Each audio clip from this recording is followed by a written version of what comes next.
नमस्कार श्री स्वामी समर्थ सर्वांना। सर्वात अगोदर सर्वांना शुभ गुरुवार। गुरुवार हा आपल्या स्वामी समर्थांचा वार आहे आणि स्वामींचा सर्वात आवडता वार म्हणजे हा गुरुवार। बघा, आजपासनं आपण स्वामी समर्थ प्रकट दिनापर्यंत जर का 7 दिवसाचं स्वामी चरित्र सारामृत पारायण करणार असाल तर याची मांडणी कशी करायची या विषयीची माहिती आपण या व्हिडिओमध्ये बघणार आहोत। आपण सर्वजण 10 एप्रिलला स्वामींचा प्रकट दिन असल्यामुळे कोणत्या ना कोणत्या सेवा ह्या चालू केल्या असतील आणि बऱ्याच जणांना या स्वामीचरित्र सारामृत पारायणाची बघा मांडणी करायची असते। काही जण मांडणी न करता देखील हे पारायण करू शकतात। तुम्हाला जर का ह्या पारायणाची मांडणी करायची असेल तर बऱ्याच जणांच्या कमेंट्स होत्या की याची मांडणी दाखवा, तर त्यासाठीच आपण आजचा हा व्हिडिओ बनवत आहोत। बघा, याची मांडणी करणं अगदी सोपं आहे। तुम्ही मांडणी करून देखील हे पारायण करू शकतात किंवा मांडणी न करता देखील हे पारायण करू शकतात। आता बघा, काहींनी 11 दिवसासाठी स्वामीचरित्र सारामृत पारायण चालू केलं असेल, काहींना 7 दिवसाचं हे पारायण चालू करायचं असेल, तर हे पारायण आपल्याला गुरुवार 4 एप्रिलपासून चालू करायचं आहे। आता पूजेची मांडणी कशी करायची, तर बघा, पूजेची मांडणी करण्यासाठी तुम्हाला जिथे पूजा मांडायची आहे ती जागा स्वच्छ करून घ्यायची आहे। म्हणजे तुम्ही तुमच्या देवघराच्या बाजूला ह्या पूजेची मांडणी करू शकतात। जागा स्वच्छ करून तुम्ही पाट किंवा चौरंग घ्यायचा आहे। यावर तुम्हाला स्वच्छ कपडा अंथरून घ्यायचा आहे। लाल किंवा पिवळा कपडा तुम्ही स्वच्छ अंथरून घ्या। पाटाखाली किंवा चौरंगाखाली तुम्हाला एक स्वस्तिक काढायचं आहे रांगोळीने। त्यावर हळदी कुंकू अक्षता तुम्हाला ठेवायच्या आहेत। यानंतर सर्वात अगोदर तुम्हाला दिवा प्रज्वलित करून घ्यायचा आहे। बघा, तुम्ही एका बाजूला दिवा प्रज्वलित करून घ्या, त्या दिव्याला हळदी कुंकू अक्षता अर्पण करून घ्या। त्यानंतर तुमच्याकडे जर का स्वामी समर्थ महाराज यांचा फोटो असेल तर फोटो स्वच्छ कपड्याने पुसून घ्या। मूर्ती असेल तर मूर्तीला तुम्ही पाण्याने, पंचामृताने, पुन्हा स्वच्छ पाण्याने अभिषेक घालून घ्या। मूर्ती स्वच्छ कोरडी करून घ्या किंवा फोटो स्वच्छ पुसून घ्या। त्यानंतर फोटो किंवा मूर्ती तुम्ही पाटावर किंवा चौरंगावर मांडायची आहे। यानंतर बघा, आपल्याला तुमच्याकडे जर का हिना अत्तर असेल तर हिना अत्तर तुम्हाला स्वामींच्या मूर्तीला, फोटोला लावून घ्यायचं आहे। त्यानंतर स्वामींच्या फोटोला अष्टगंध आपल्याला लावायचा आहे। स्वामींच्या मूर्तीला किंवा फोटोला कधीही हळदी कुंकू लावायचं नसतं, तर अष्टगंध आपल्याला स्वामींच्या मूर्तीला लावायचा आहे। यानंतर आपण 7 दिवसांचं हे पारायण करणार आहोत। आता 7 दिवसाचं पारायण वेगळं आणि 7 दिवसात एक पारायण करणं हे वेगळं।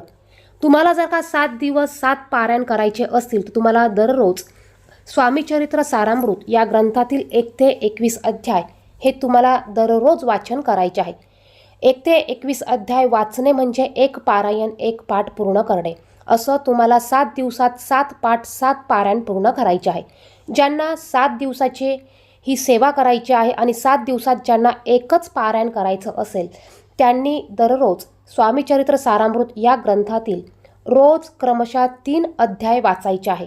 म्हणजे तुमचं 7 दिवसात एक पारायण होईल। आणि ज्यांना 7 दिवसात 7 पारायण करायचे असतील त्यांनी रोज एक पारायण, एक पाठ पूर्ण करायचा। असं 7 दिवसात 7 पाठ, 7 पारायण तुम्हाला पूर्ण करायचे आहे। स्वामींना अष्टगंध मी लावून घेतला आहे। यानंतर तुमच्याकडे जर का हार असेल तर हार मूर्तीला घाला किंवा स्वामींच्या फोटोला घाला। फुले आणलेली असतील तुम्ही तर ती फुले तुम्ही स्वामींना अर्पण करा। तुमच्याकडे घंटी असेल तर तुमच्या डाव्या हाताला घंटी ठेवा आणि शंख असेल तर तुमच्या उजव्या बाजूला तुम्हाला शंख ठेवायचा आहे। म्हणजे स्वामींच्या डाव्या हाताला तुम्हाला शंख ठेवायचा आहे। यानंतर स्वामींसाठी एका छोट्या लोट्यामध्ये आपल्याला पाणी भरून ठेवायचं आहे। त्याचबरोबर एका वाटीमध्ये खडी साखर ठेवायची आहे। प्रसाद म्हणून तुम्ही खडी साखर ठेवू शकतात किंवा ड्राय फ्रूट्स देखील ठेवू शकतात। तुमच्या इच्छेने तुम्ही ह्या वस्तू स्वामींपुढे ठेवायच्या आहे। त्याच्या बाजूला तुम्हाला जपमाळ ठेवायची आहे। त्यानंतर एक नारळ तुम्हाला घ्यायचा आहे। नारळ तुम्हाला स्वामींच्या समोर ठेवायचा आहे। ठेवताना शेंडीचा भाग हा आपल्या समोर येईल अशा पद्धतीने ठेवायचा आहे। नारळ तुम्ही नाही ठेवलं तरी चालणार आहे। यानंतर आपल्याला 2 केळी इथे ठेवायची आहे। तुम्ही कुठलंही फळ घेऊन ठेवू शकतात। त्यानंतर स्वामीचरित्र सारामृत हा ग्रंथ आपल्याकडे पाहिजे। हा ग्रंथ देखील आपल्याला या चौरंगावर ठेवायचा आहे। पाट मांडला असेल तुम्ही तर पाटावर ठेवू शकतात। तर एका बाजूला तुम्हाला स्वामीचरित्र सारामृत हा ग्रंथ देखील ठेवायचा आहे। तर या पद्धतीने आपल्याला पूजेची मांडणी करायची आहे। त्यानंतर तुम्ही चौरंगाभोवती सुंदर अशी रांगोळी काढू शकतात, रांगोळीने तुम्ही सजवू शकतात. तर या पद्धतीने पूजेची मांडणी आपण केली आहे. त्यानंतर बघा आपल्याला आता फुलं अर्पण करून घ्यायची आहे. आता फुलं तुम्ही स्वामींच्या फोटोवर ठेवू शकतात. त्यानंतर आपल्याला जो प्रसाद ठेवलेला आहे त्यामध्ये तुळशीपत्र हे आवर्जून ठेवायचं आहे. तुळशी पत्राशिवाय स्वामी समर्थांना आपल्याला कधीही नैवेद्य अर्पण करायचा नाही आहे. बघा इथे मी सर्व ठिकाणी फुलेही ठेवून घेतलेली आहे. तर या पद्धतीने पूजेची मांडणी करायची आहे आपल्याला. त्यानंतर आपल्याला धूप, दीप, अगरबत्ती हे लावून घ्यायचं आहे.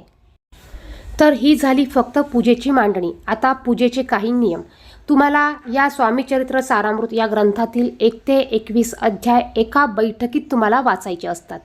म्हणजे तुमचं एक पारायण, एक पाठ पूर्ण होईल. असं तुम्हाला 7 दिवस कंटिन्यू 7 पाठ करायचे आहेत. आता हे स्वामीचरित्र सारामृत तुम्हाला पारायण करायचं असेल तर तुम्ही दिवसभरात केव्हाही करू शकतात. फक्त दुपारी 12 ते 12:30 या वेळेत आपल्याला हे पारायण करायचं नाही आहे किंवा कोणत्याही सेवा आपल्याला करायच्या नाही आहे. 12 ते 12:30 हा टायमिंग सोडून तुम्ही दिवसभरात केव्हाही ह्या सेवा करू शकतात. ज्यांना संध्याकाळी करायच्या असतील त्यांनी संध्याकाळी या सेवा केल्या तरी चालणार आहे. अगदी तुम्ही झोपायच्या अगोदर जरी तुम्ही हे 7 दिवसांचं स्वामीचरित्र सारामृताचं पारायण केलं तरी चालणार आहे. म्हणजे तुम्ही तुमच्या जॉबनुसार, तुमच्या सोयीनुसार, तुमच्या टायमानुसार ॲडजस्ट करून तुम्ही हे पारायण करू शकतात. पारायण करत असताना आपल्याला नॉनव्हेज अजिबात खायचं नाही आहे, मांसाहार करायचा नाही आहे. त्याचप्रमाणे आपल्याला बाहेरचं परान्न वर्ज्य करायचं आहे. आता काही कारणास्तव बाहेरचं परान्न घ्यावं लागलं तर बघा आपल्याला 3 वेळा गायत्री मंत्र म्हणायचा आहे आणि मग ते अन्न ग्रहण करायचं. म्हणजे या अन्नाचं आपल्याला दोष लागत नाही आणि जे आपण व्रत करत असतो त्याचं फळ देखील आपल्याला हे संपूर्ण मिळतं. आता हे तुम्ही पारायण करत असताना तुम्हाला संकल्प सोडायचा असतो. संकल्प हा पहिल्या दिवशीच फक्त सोडायचा. ज्यावेळेस तुम्ही पारायण करायला बसणार आहात त्यावेळेस तुम्हाला सुरुवातीला संकल्प सोडायचा आहे. त्यानंतर तुम्हाला 1 वेळा श्री स्वामी स्तवन म्हणायचं आहे. तुम्हाला हे पहिल्या दिवशीच करायचं आहे. नंतर तुम्हाला तुमच्या या स्वामीचरित्र सारामृत पाठाला सुरुवात करायची आहे. ही सेवा तुम्ही संकल्प सोडून केली तरी चालेल किंवा बिना संकल्प सोडता केली तरी चालेल. संकल्प कसा सोडायचा याविषयीचा व्हिडिओ आपल्या चॅनलवर आहे, तो व्हिडिओ तुम्ही पाहू शकतात. त्याचप्रमाणे बघा संकल्प सोडताना तुम्ही तुमची एखादी इच्छा त्यामध्ये स्वामींना प्रकट करू शकतात. आता यानंतर तुम्हाला बघा तुमचं हे पारायण किंवा हा ग्रंथ वाचून झाल्यानंतर तुम्हाला स्वामींची आरती करायची आहे. दररोज तुम्हाला ही फुलं काढून घ्यायची आहे. दुसरी नवीन फुलं तुम्हाला, ताजी फुलं तुम्हाला अर्पण करायची आहे. त्याचप्रमाणे तुम्हाला जो प्रसाद ठेवलेला आहे तुम्ही खडीसाखराचा, तो तुम्हाला रोज संध्याकाळी काढून घ्यायचा आहे आणि रोज तुम्ही नवीन प्रसाद स्वामींपुढे ठेवू शकतात. पारायण करायला बसायला आपल्याला आसन घेऊनच बसायचं आहे, जमिनीवर बसायचं नाही. पहिल्या दिवशी तुम्ही जे आसन घेणार आहात तेच आसन तुम्हाला दररोज घ्यायचं आहे. स्वामींच्या पारायणाला बसण्याच्या अगोदर तुम्हाला स्वामींपुढे दररोज दिवा प्रज्वलित करायचा आहे. धूप, दीप, अगरबत्ती लावून घ्यायची आहे. स्वामींना मुजरा करायचा आहे.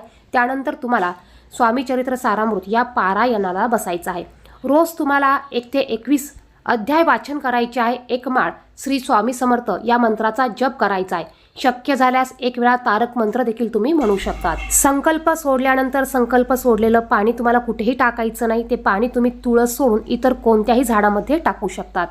तुम्हाला 7 दिवसाचं पारायण झाल्यानंतर 7व्या दिवशी या पारायणाची सांगता करायची आहे. स्वामी समर्थ प्रकट दिन या दिवशी या पारायणाची सांगता येते. या दिवशी तुम्ही सांगता करायची आहे. सांगता अगदी साध्या सोप्या पद्धतीने तुम्ही करू शकतात.